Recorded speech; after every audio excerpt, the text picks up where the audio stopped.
Hello students, today we'll be continuing chapter 1 standard 11 OC, right? आज मैं आपको बताने वाली बिजनेस रिस्क के बारे में। अपन ने अर्लियर लेक्चर में सोशल ऑब्जेक्टिव्स पढ़े थे। अपन ने बिजनेस ऑब्जेक्टिव में दो टाइप के ऑब्जेक्टिव होते हैं, economic objective and social objective. अपन ने सोशल ऑब्जेक्टिव तक कर लिया था, अब अपन बिजनेस रिस्क की बात कर रहे हैं। अभी तक बिजनेस के टॉपिक पे ही, राइट? Business risk. अब there is uncertainty of profit होगा कि नहीं होगा वो सर्टेन नहीं है। सर्टेन मतलब फिक्स होना कि ये चीज तो हो गया, I am certain about it. Uncertain मतलब फिक्स नहीं होना। तो there is always an uncertainty of profit, की प्रॉफिट होगा कि प्रॉफिट नहीं होगा, प्रॉफिट इस बार कम होगा, कैसा होगा। एंड रिस्क ऑफ लॉस, और हमेशा ये भी रिस्क है कि कहीं लॉस नहीं हो जाए, प्रॉफिट तो छोड़ो। इन सब चीजों से बिजनेस को बहुत ज्यादा इफेक्ट होता है। इन सब चीजों से बिजनेस का प्रॉफिट इफेक्ट होता है। हमेशा एक बिजनेसमैन को डर रहता है अनसर्टेनिटी ऑफ प्रॉफिट, की प्रॉफिट सर्टेन नहीं है, कितना होगा फिक्स नहीं है, या तो रिस्क ऑफ लॉस, अरे ऐसा ही नहीं हो जाए प्रॉफिट नहीं बल्कि नुकसान हो जाए। There is always an uncertainty of profit या रिस्क ऑफ लॉस, लॉस का डर या तो प्रॉफिट की अनसर्टेनिटी। ये सब चीजें बिजनेस को बहुत ज्यादा इफेक्ट करती है, और बिजनेस को इफेक्ट करती है, अल्टीमेटली किसको इफेक्ट करती है? प्रॉफिट को इफेक्ट करती है। तो ऐसा बोला जाता है profit is a reward for taking risk. अगर आप रिस्क ले रहे हो और आपका रिस्क सक्सेसफुल हुआ तो आपको प्रॉफिट मिलेगा। तो profit is a reward for taking risk. अगर आप रिस्क ले रहे हो तो उसका फायदा है प्रॉफिट। रिस्क लेने का फायदा क्या है? प्रॉफिट। आपने बिजनेस रिस्क के बारे में पढ़ रहे हैं, मैंने आपको ये बताया कि बिजनेस में there is always an uncertainty of profit, की प्रॉफिट होगा कि नहीं, रिस्क ऑफ लॉस, और ये भी तो रहता है कहीं नुकसान ना हो जाए। तो ऐसा बोला जाता है profit is a reward for risk taking. अगर आप रिस्क ले रहे हो तो what will get in reward, आपको फायदा मिलेगा कि आप प्रॉफिट कमा सकते हो। Profit is reward for risk taking. अब जो बिजनेस रिस्क है ना, वो दो टाइप के रिस्क होते हैं। बिजनेस में दो प्रकार के रिस्क होते हैं। पहला रिस्क होता है नेचुरल रिस्क और दूसरे रिस्क होते हैं मैनमेड रिस्क। पहला रिस्क होता है नेचुरल रिस्क और दूसरे रिस्क होते हैं मैनमेड रिस्क। नेचुरल रिस्क क्या हो सकता है बिजनेस में? नेचुरल अर्थक्वेक आ गया, सुनामी आ गया, साइक्लोन आ गया, थंडरस्टॉर्म आ गया, वोल्केनो इरप्ट हुआ। नेचुरल रिस्क जो नेचर से होते हैं, जो बिजनेस में आपने नहीं करे, वो नेचर की देन है, नेचुरल रिस्क होते हैं, राइट? अब नेचुरल रिस्क से क्या होता है? Hinders the growth of business. अगर नेचुरल रिस्क कहा जाता है जो बिजनेस की ग्रोथ होती है वो हिंडर हो जाती है, वो रुक जाती है। ग्रोथ कैसे हो जाती है? हिंडर हो जाती है। अब सपोज अचानक से फ्लड आ गया तो 15 दिन, महीना, 2 महीना बिजनेस की ग्रोथ ही नहीं हो पाएगी। फ्लड आ गया, फ्लड का पानी उतरे, फिर रिकवरी हो, क्लीनिंग हो, वापस बिजनेस सेटअप हो, वापस बिजनेस अपने प्रोसेस में, तो इससे ग्रोथ नहीं हो पाता है, ग्रोथ हिंडर हो जाती है, राइट? एंड इनफैक्ट जो बिजनेस के एसेट है वो भी डैमेज हो जाते हैं। फ्लड आ गया, आपकी फैक्ट्री में पानी भर गया, मशीनरी पूरी खराब हो गई पानी से, या तो आपके जो गोडाउन में माल पड़ा था वो खराब हो गया। तो जो भी बिजनेस के एसेट है वो भी डैमेज हो जाते हैं नेचुरल रिस्क से। लेकिन नेचुरल रिस्क पे मैन का कोई भी कंट्रोल नहीं है, बिजनेसमैन का कोई भी कंट्रोल नहीं। It is not in the control of businessman. Okay, अपन पढ़े दो प्रकार के रिस्क होते हैं नेचुरल रिस्क, दूसरा होता है मैनमेड रिस्क। नेचुरल रिस्क में क्या आता होगा? Earthquake, cyclone, tsunami, flood, right? अब ये जो नेचुरल रिस्क होते हैं उससे it hinders the growth of business. Hinder मतलब रोक देना, स्टॉप करना। It hinders the growth of business. Natural risk से बिजनेस ग्रो नहीं कर पाता, बिजनेस की ग्रोथ रुक जाती है। And it also damages the asset of the business. Asset कैसे डैमेज होगी? फ्लड आ गया तो क्या होगा? पानी भर गया फैक्ट्री में, आपकी मशीनरी डैमेज हो गई या स्टॉक डैमेज हो गया, अर्थक्वेक आया तो आपकी पूरी बिल्डिंग टूट गई, पूरा एसेट खराब हो गए। तो basically natural risk damages the asset of business. और नेचुरल रिस्क पे का कोई भी कंट्रोल नहीं होता, मैन का कोई भी कंट्रोल नहीं होता नेचुरल रिस्क पे। अब दूसरे टाइप के रिस्क होता है मैनमेड रिस्क, जो मैन ने खुद बनाया होता है, मैन ने खुद क्रिएट होते हैं। जैसे strike off employees, employees strike पे चले गए, भी नेचुरल तो ना, एम्प्लॉयज स्ट्राइक पे गए, बिजनेस नहीं चल रहा, प्रोडक्शन नहीं हो रहा, ठीक है। फिर change in the taste of customer, customer का टेस्ट बदल रहे। सपोज तुम साड़ी का बिजनेस कर रहे हो एंड अभी साड़ी इतनी चल रही है, लोग ड्रेस मटेरियल परचेज कर रहे हैं, तो ये क्या हो गया? टेस्ट बदल गया, प्रेफरेंस बदल गया। चेंज इन टेक्नोलॉजी, आप कोई टेक्नोलॉजी यूज कर रहे हो, वो टेक्नोलॉजी मतलब आउटडेटेड हो गया, आजकल लोग वो टेक्नोलॉजी नहीं यूज कर रहे, तो भी तकलीफ हो सकती है आपको। पॉलिटिकल इंस्टेबिलिटी, कुछ पॉलिटिकल प्रॉब्लम चल रहा है अगर कंट्री में, उस रीजन के कारण, तो ये सारे कैसे रिस्क होते हैं? मैन-मेड रिस्क, जो मैन ने खुद क्रिएट होते हैं, it is not given to us by nature. अब man made risk hinders the development of business. Man made risk से क्या होता है? जो बिजनेस का डेवलपमेंट रुक जाता है, वहां पे क्या आता है? Hinders the growth of business. वहां पे क्या आता है? Natural risk hinders the growth of business, लेकिन man made risk hinders the development of business. Business का डेवलपमेंट रोक देता है, बिजनेस का डेवलपमेंट हिंडर करता है, राइट? और मैन-मेड रिस्क के कारण बिजनेस को बहुत ज्यादा लॉस होता है। क्लियर? अपन पढ़ रहे दो प्रकार के रिस्क होते हैं, एक रिस्क होते हैं नेचुरल रिस्क, दूसरा होता है मैनमेड रिस्क। नेचुरल रिस्क में आ जाते हैं earthquake, tsunami, earthquake, volcano etcetera. अब natural risk hinders the growth of business. Natural risk से बिजनेस ग्रो नहीं कर पाएगा, बिजनेस की ग्रोथ रुक जाती है। उसके बाद ये है नेचुरल रिस्क से बिजनेस की एसेट्स भी डैमेज हो जाती है, मैंने आपको बताया कैसे एसेट्स डैमेज होगी। और लास्ट में there is no control over the natural risk. Natural risk पे अपना कोई भी कंट्रोल नहीं। मैनमेड रिस्क में आ जाते हैं एम्प्लॉय स्ट्राइक पे चले गए, change in technology, change in preference, political instability, competition, ये सब मैनमेड रिस्क है जो इंसान ने खुद बनाई है बिजनेस के मैनमेड रिस्क है। मैनमेड रिस्क से it hinder the development of business. Business का डेवलपमेंट हिंडर हो जाता है, राइट, और बिजनेस को बहुत ज्यादा लॉस सफर करना पड़ता है। ये अभी तक अपन ने पढ़ा कि बिजनेस के किस प्रकार के रिस्क होते हैं। अब अपन नेक्स्ट टॉपिक में जंप करें, causes of business risk. Business में किस टाइप के रिस्क होते हैं ये तो आपने समझ लिया, लेकिन रीजन क्या है बिजनेस का। अपन पढ़ रहे causes of business risk. Business में जो रिस्क है उसके रीजंस क्या है, उसके कॉजेस क्या है, ठीक है। कॉजेस ऑफ बिजनेस रिस्क, क्या रीजन है। पहला है चेंज इन टेक्नोलॉजी। बिजनेस में रिस्क आता है जब टेक्नोलॉजी बदल जाती है। एक छोटा सा एग्जांपल लेते हैं। फॉर एग्जाम्पल आप एक ना टेलरिंग शॉप ओपन करके बैठे, एकदम शोर एग्जाम्पल, टेलरिंग शॉप लेके बैठे, आप है ना वो हाथ वाली मशीन से टेलरिंग करते हो, मतलब आप जो भी अपने कपड़े सिलते हो वो हाथ वाली मशीन से चलते हो। अब हाथ वाली मशीन चेंज होगी, वो लेग मशीन जो आती है जिससे पाँव से टक टक टक करके पूरा मशीन चलती है, पाँव वाली मशीन आ गई। अब आप अगर बोले नहीं मैं तो हाथ वाली मशीन से ही करने वाला हूँ, तो आपका काम कैसे होगा, स्लो होगा। अगर आपका काम स्लो होगा तो लोग आपसे परचेस नहीं करेंगे, लोग कहीं और दे देंगे। और जिसके पास वो लेग वाली मशीन है उनको फटाफट काम होता है, ज्यादा क्लीनिनेस से होता है। तो यहाँ पे टेक्नोलॉजी बचेगी, बदल गई। पहले स्विंग मशीन जो थी वो हैंड ऑपरेटेड थी, अब लैग ऑपरेटेड हो गई, टेक्नोलॉजी बदल गई। तो अगर आपने टेक्नोलॉजी एक्सेप्ट नहीं की तो आपका बिजनेस रिस्क पे आ जाए, आपका बिजनेस का प्रॉफिट कम हो जाएगा। सिंपल एकदम छोटे एग्जांपल से समझ जाइए चेंज इन टेक्नोलॉजी। तो पहला जो कॉज ऑफ बिजनेस रिस्क का वो है change in technology. Changes are necessary in production process due to the inclination of technology. मतलब जब टेक्नोलॉजी आती है तो चेंजेस करना जरूरी है। New technology has to be adopted to produce high quality goods. अगर आपको अच्छी क्वालिटी के गुड्स प्रोड्यूस करने तो कैसी टेक्नोलॉजी यूज करनी पड़ेगी, नई टेक्नोलॉजी। आप नहीं बोल सकते नहीं हम तो अभी तक पुराने मेथड से करेंगे, हम ओल्ड टेक्नोलॉजी यूज करेंगे, नहीं। जैसे जैसे मार्केट में न्यू टेक्नोलॉजी आ रही है वैसे वैसे आपको वो न्यू टेक्नोलॉजी एक्सेप्ट करनी पड़ेगी। जो न्यू मशीनरी है उसको ओल्ड मशीन से रिप्लेस करो, पुरानी मशीन को हटाओ और नई मशीन को डालो, उससे ही आपका बिजनेस डेवलप कर पाएगा। तो सबसे पहला कॉज ऑफ बिजनेस उसके चेंज इन टेक्नोलॉजी। मैंने आपको स्विंग मशीन के एग्जांपल से दिया। अगर आप अभी hand operated sewing machine use कर रहे हो और leg operated sewing machine market में आ गई तो you need to replace your hand operated sewing machine with the leg operated sewing machine, वरना आपका बिजनेस नहीं चल पाएगा और बिजनेस के लिए रिस्क होगी। तो जब टेक्नोलॉजी बदलती है तो बिजनेस के लिए भी रिस्क बढ़ जाती है। क्लियर, एक बार बोर्ड पे ध्यान दो। बिजनेस रिस्क अपन पढ़ रहे हैं, अनसर्टेनिटी ऑफ प्रॉफिट और रिस्क ऑफ लॉस। बिजनेस में हमेशा प्रॉफिट की अनसर्टेनिटी होती है और risk of loss. Uncertain event of future effect the profit, इससे बोला जाता है profit is regarded as reward against the business risk. ये बहुत इंपॉर्टेंट है, profit is regarded as reward against business risk. Business के रिस्क का रिवॉर्ड क्या है, प्रॉफिट। दो टाइप के बिजनेस होते हैं, नेचुरल, दो टाइप के रिस्क होते हैं, natural risk, manmade risk. Natural risk मतलब अर्थक्वेक, फ्लड, इन सब से क्या होता है, hinder the growth of business. Business का ग्रोथ हिंडर कर जाता है and damage the asset of business, और साथ ही साथ बिजनेस के एसेट्स भी डैमेज होते हैं। No control over the natural risk, natural risk पे कोई भी कंट्रोल है ही नहीं। Manmade risk, strike of employ, change in taste, change in technology, political instability, इन सब से क्या होता है, hinder the development of business. Manmade risk से डेवलपमेंट ऑफ बिजनेस हिंडर होता है and business has to suffer the loss, business को लॉस होता है। अब अपन पढ़ने वाले causes of business risk. Business risk के क्या कॉजेस है, पहला change in technology. Changes are necessary in production process due to the introduction of technology. Technology के कारण आपको चेंज करना पड़ेगा। New technologies to be adopted to produce high quality goods. अगर आपको हाई क्वालिटी गुड्स मैन्युफैक्चर करने तो आपको न्यू टेक्नोलॉजी अडॉप्ट करनी पड़ेगी। New machinery have to be install for replacement in place of old machine. Old machine के बदले new machine accept करो। ओके, एक बार इसकी नोट्स बनाओ फिर आगे कराती हूँ।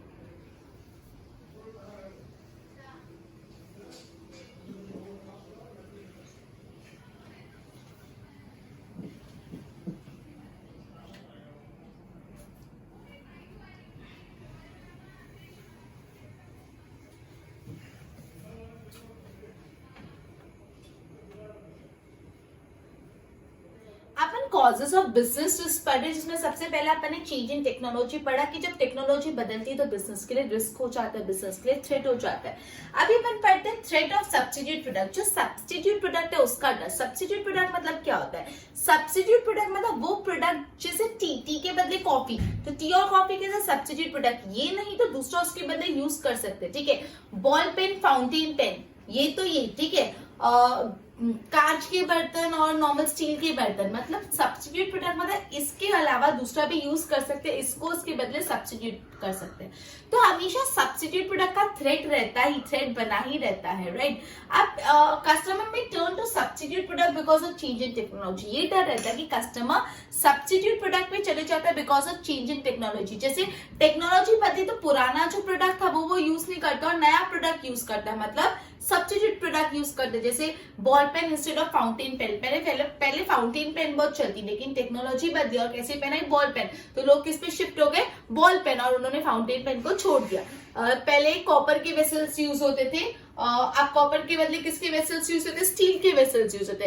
तो कॉपर के वेसल को किसने रिप्लेस कर दिया? स्टील के वेसल में। तो हमेशा ही थ्रेट रहता है कि ऑफ सब्स्टिट्यूट प्रोडक्ट की जो सब्स्टिट्यूट प्रोडक्ट है आपके प्रोडक्ट को रिप्लेस कर लेगा, राइट। जैसे टेक्नोलॉजी बदलती, लोग सब्स्टिट्यूट प्रोडक्ट खरीदना प्रेफर करते हैं। जैसे मैंने आपको बताया use of ball pen instead of fountain pen, fountain pen के बदले बॉल पेन यूज करने लगे, समझा। Use of steel vessels instead of copper vessel, right. Third है, पहला अपन ने पढ़ा change in technology, the other one is threat of substitute product and the other one is competition. अब कंपटीशन मतलब क्या? क्या कंपटीशन होने से बिजनेस में रिस्क है? ऑब्वियसली कंपटीशन होने से तो बिजनेस में सबसे बड़ी रिस्क है। कंपटीशन जितना ज्यादा होगा वो डायरेक्टली और इनडायरेक्टली बिजनेस के प्रॉफिट को अफेक्ट करेगा। कंपटीशन है तो बिजनेस में रिस्क है, और कंपटीशन होने के कारण डायरेक्टली या तो इनडायरेक्टली बिजनेस का प्रॉफिट पे असर आएगा। कैसे प्रॉफिट पे असर आएगा? अब सपोज मैं एक प्रोडक्ट बेच रही हूँ, suppose let's take a simple example, मैं एक चौक बेच रही हूँ, चौक में 2 रुपए की बेच रही हूँ। अब मेरे बाजू वाली दुकान ये चौक 1 रुपए की बेच रहा है। मैं ये चौक 2 रुपए की बेच रही हूँ और मेरा बाजू वाला ये चौक 1 रुपए की बेच रहा है। मेरे को उसमें 1 रुपए का प्रॉफिट हो रहा है, ठीक है। अब मैं देख रही हूँ, अब मेरे जितने भी कस्टमर है सब बाजू वाली दुकान में जा रहे हैं, क्योंकि वो तो 1 रुपए में बेच रहा है, आप तो 2 रुपए में बेच रहे हो। तो मैंने कहा चलो ठीक है, मैं भी 1 रुपए में बेचता हूँ। तो सामने वाला बोल रहा है आप भी 1 रुपए में बेच रहे हो, वो भी 1 रुपए में बेच रहे हो, सच मैं मार्जिन नहीं ले लूं? तो मैंने कहा चलो मैं 50 पैसा में बेच रहा हूँ, ले लो। क्योंकि कंपटीशन है, अगर मैं पैसा कम नहीं करूंगी, मैं भाव नहीं कम करूंगी, तो कहीं और से ले लेंगे।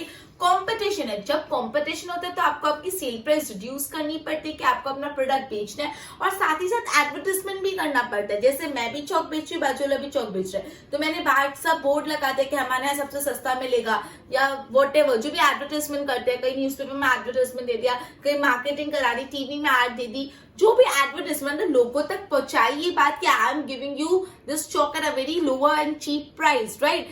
तो आपने जो एडवर्टाइजमेंट किया उसमें भी तो पैसा लगा, मतलब एक तो आपको अपना सेलिंग प्राइस कम करना पड़ रहा है, दूसरा आपको एडवर्टाइजमेंट कॉस्ट बढ़ाना पड़ रहा है, तो अल्टीमेटली प्रॉफिट कम हो जाता है। समझ रहे हो? कंपटीशन से क्या होता है? कंपटीशन होने से बिजनेस में रिस्क रहती है। कंपटीशन होने से डायरेक्टली या तो इनडायरेक्टली किस पे असर आता है? डायरेक्टली या इनडायरेक्टली बिजनेस के प्रॉफिट पे असर आता है। कैसे? कंपटीशन होगा तो you need to reduce the selling price, आपको कम भाव में बेचना पड़ेगा जिससे ज्यादा से ज्यादा लोग आपसे ले। अगर आप कम भाव में नहीं बेचोगे तो लोग आपके कॉम्पिटिटर्स से ले लेंगे, तो सेलिंग प्राइस कम करनी पड़ती है और एडवर्टाइजमेंट कॉस्ट बढ़ाना पड़ता है। एडवर्टाइजमेंट के लिए ज्यादा खर्चा करना पड़ता है। अल्टीमेटली एक जगह से पैसा तो कम मिल रहा है, पैसा ज्यादा है तो प्रॉफिट कम हो जाता है। समझ रहे? Competition. Next one is legislative. Government formulate law regarding, government है ना हर टाइम में पॉल्यूशन के रिलेटेड, कस्टमर के रिलेटेड, वर्कर्स के रिलेटेड, इंडस्ट्रीज के रिलेटेड, इन सब के रिलेटेड अलग अलग लॉज बनाती रहती है। जो भी गवर्नमेंट है वो टाइम टू टाइम कस्टमर्स के रिलेटेड, पॉल्यूशन के रिलेटेड, वर्कर्स के रिलेटेड लॉज बनाती है, रूल्स और रेगुलेशन बनाती है। ये जिससे बिजनेस को बहुत रिस्क हो सकता है। कैसे रिस्क हो सकता है? जैसे minimum wage act. Minimum wage act बोलता है कोई भी वर्कर हो, मिनिमम आपको उसको इतनी सैलरी तो पे करनी पड़ेगी। तो उसने काम किया हो नहीं किया, हमको इतनी सैलरी तो पे करनी पड़ेगी। तो मिनिमम वेज एक्ट से क्या होगा? गवर्नमेंट ने तो बोल दिया करनी पड़ेगी, लेकिन बिजनेस वालों को रिस्क हो गई। फैक्ट्री एक्ट में भी कुछ लिखा होता है वर्कर्स के बारे में, फैक्ट्री के बारे में। तो लेजिस्लेशन जो गवर्नमेंट रूल्स बनाती रहती है about pollution, about customer, worker, industry, इससे बिजनेस में हमेशा रिस्क रहती है। जो भी गवर्नमेंट होते हैं वो अलग अलग लॉ फॉर्मुलेट करती रहती है अबाउट पॉल्यूशन के रिलेटेड, कस्टमर के रिलेटेड, वर्कर के रिलेटेड, इंडस्ट्री के रिलेटेड, राइट। लेकिन इससे हमेशा बिजनेस में रिस्क बनी रहती है, जैसे minimum wage act, factory act. फिर नेक्स्ट कॉज है अनसर्टेनिटी इन डिमांड। अब आप एक प्रोडक्ट बना रहे हो लेकिन आप श्योर नहीं हो उसकी मार्केट में डिमांड होगी कि नहीं। आप एक प्रोडक्ट बना रहे हो लेकिन आपके प्रोडक्ट की डिमांड मार्केट में होगी नहीं, you are not sure, you are uncertain, you are uncertain about your demand, you are not sure about your demand, you are uncertain about demand. अगर आप अपनी डिमांड के बारे में श्योर नहीं हो तो बिजनेस में रिस्क तो होगा, क्योंकि अगर आपके प्रोडक्ट की डिमांड नहीं हुई तो आप बेच नहीं पाओगे तो प्रॉफिट नहीं होगा। अनसर्टेनिटी ऑफ डिमांड से हमेशा बिजनेस में रिस्क रहता है। Change in the taste of the customer का टेस्ट बदल गया या कस्टमर की इनकम बदल गई। अब कस्टमर्स पहले एवरेज थे तो वो एक पर्टिकुलर प्रोडक्ट यूज करते थे, अचानक कस्टमर बहुत आपके रिच हो गए तो वो आपका प्रोडक्ट अब यूज ही नहीं कर रहे। आप एक रेस्टोरेंट एग्जांपल ओपन करके बैठे, सिंपल रेस्टोरेंट, अब लोग आपके पास आ रहे, बट अचानक से आपके जो रेगुलर कस्टमर है उनकी इनकम बढ़ गई, उनकी इनकम बढ़ी तो आपके यहाँ रेस्टोरेंट 500 रेस्टोरेंट्स में जा रहे हैं, तो क्या हुआ, अपने बिजनेस में तो रिस्क आ गया ना। तो change in the customer income से उनके टेस्ट बदल गया, नहीं आपको आपका एम्बेरेंस नहीं पसंद, आपको थोड़ा अच्छी जगह जाना है, तो उससे भी फर्क आ गया। प्रोडक्ट प्राइस, अगर आपका प्राइस नहीं सूट हो रहा, डैमेज टू असेट, इन सबसे बिजनेस पे इफेक्ट आता है। तो अनसर्टेनिटी ऑफ डिमांड, जब आपके प्रोडक्ट की डिमांड फिक्स नहीं है, सर्टेन नहीं है, तो हमेशा रिस्क रहता है। एंड द लास्ट वन है फिजिकल रिस्क। फिजिकल रिस्क मतलब क्या होता है, आपका असेट डैमेज हो गया, इसको फिजिकल रिस्क बोलते हैं कि आपके बिजनेस में जो भी असेट पड़े वो डैमेज हो गए। जैसे नॉन फंक्शनिंग ऑफ मशीन, अभी मशीन अच्छी खासी चल रही है, अचानक से आप सुबह को आप आए, फैक्ट्री खोली, काम करना चालू किया तो देखो मशीन ही नहीं चल रही, अब क्या करें, मशीन ही नहीं चल रही तो प्रोडक्शन कैसे होगा। दूसरा, अपने ऑफिस में लैपटॉप ऑन किया, लैपटॉप ही नहीं चल रहा, फिर क्या करेंगे, फंक्शनिंग कैसे करेंगे। तो नॉन फंक्शनिंग ऑफ मशीन, जब मशीन फंक्शन करना रोक देती है।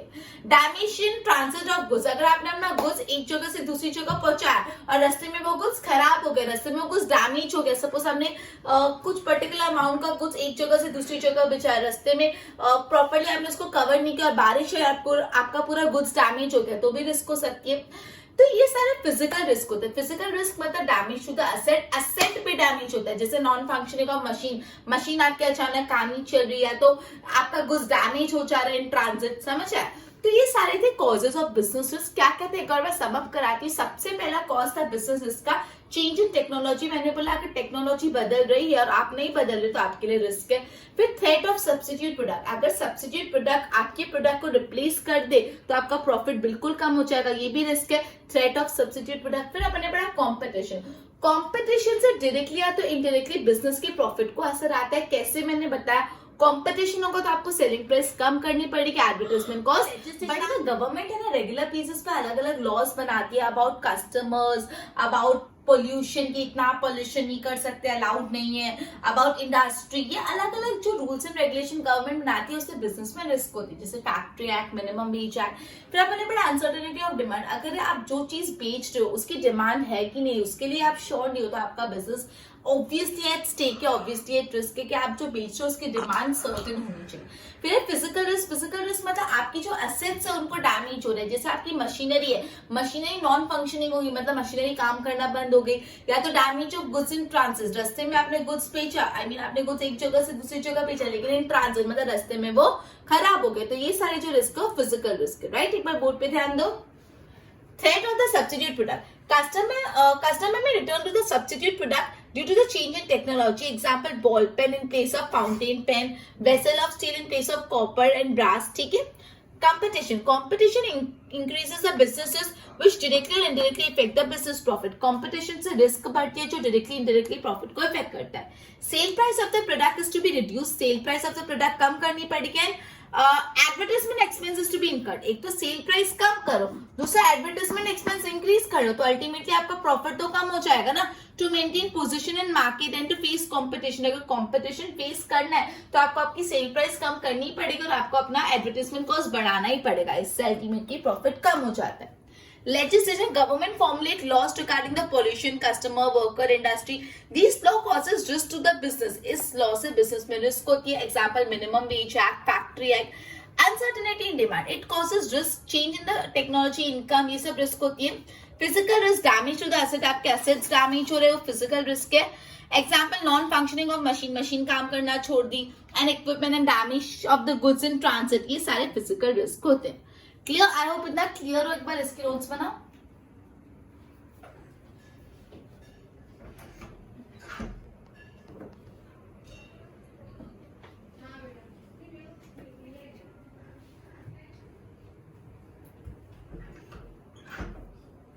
अभी तक अपन ने जितना भी पढ़ा उसको सम अप कर लेते हैं. अपन ने सबसे पहले बिजनेस रिस्क के बारे में स्टार्ट किया.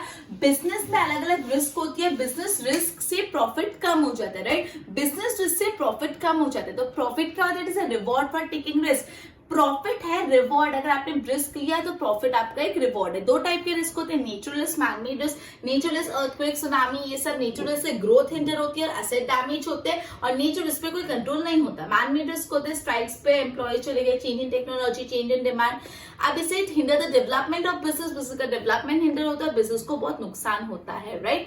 ओके, फिर उसके बाद अपन ने कॉजेस ऑफ बिजनेस पढ़ा. सबसे पहले चेंज इन टेक्नोलॉजी. अगर टेक्नोलॉजी बदल गई और आपने टेक्नोलॉजी के साथ अडॉप्ट नहीं किया तो आपको रिस्क होगी.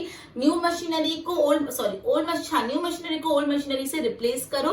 ठीक है. उसके बाद थ्रेट ऑफ सब्स्टिट्यूट प्रोडक्ट. जब सब्स्टिट्यूट प्रोडक्ट का थ्रेट होता है, अगर लोग सब्स्टिट्यूट प्रोडक्ट ज्यादा परचेज करते तो आपके बिजनेस को रिस्क हो सकते हैं. जैसे आप बॉल पेन के बदले फाउंटेन पेन के बदले ball pen, steel vessel in place of brass और कॉपर वेसल. उसके बाद कंपटीशन ज्यादा होता है तो बिजनेस के प्रॉफिट को असर आता है. कैसे? कंपटीशन होगा तो आपको अपनी सेल प्राइस कम करनी पड़ेगी और जो एडवर्टाइजमेंट एक्सपेंस है वो इंक्रीज करना पड़ेगा, जिससे अल्टीमेटली प्रॉफिट कम हो जाएगा, राइट? उसके बाद लेजिस्लेटिव के बारे में पढ़ा. गवर्नमेंट अलग अलग रूल्स लॉस बनाती है फॉर पॉल्यूशन, कस्टमर्स, एम्प्लॉयर्स. ठीक है. और ये लॉ से बिजनेस के प्रॉफिट को असर आता है. फिर अपन ने पढ़ा अनसर्टेनिटी ऑफ डिमांड. अगर आपके प्रोडक्ट की डिमांड अनसर्टेन है तो आपके बिजनेस में बहुत ज्यादा रिस्क है. और लास्ट में फिजिकल रिस्क. फिजिकल रिस्क मतलब डैमेज टू द एसेट. अगर बिजनेस के एसेट डैमेज हो गए तो रिस्क होता है. जैसे टेक्नोलॉजी, जो आपका मशीनरी है वो नॉन फंक्शनिंग होगी, काम नहीं करने लगी, या तो damage of goods in transit, जो गुड्स है वो रास्ते में खराब हो गए. तो ये सारे फिजिकल रिस्क होते हैं. आज अपन ने बिजनेस रिस्क की टाइप पढ़े और बिजनेस रिस्क के कॉजेस पढ़े. बाकी का कल अपन प्रोफेशन स्टार्ट करेंगे. इतना एक बार प्रॉपरली कर लेना. आज का अपन लेक्चर इधर ही सम अप करते हैं. Thank you. Good bye everyone.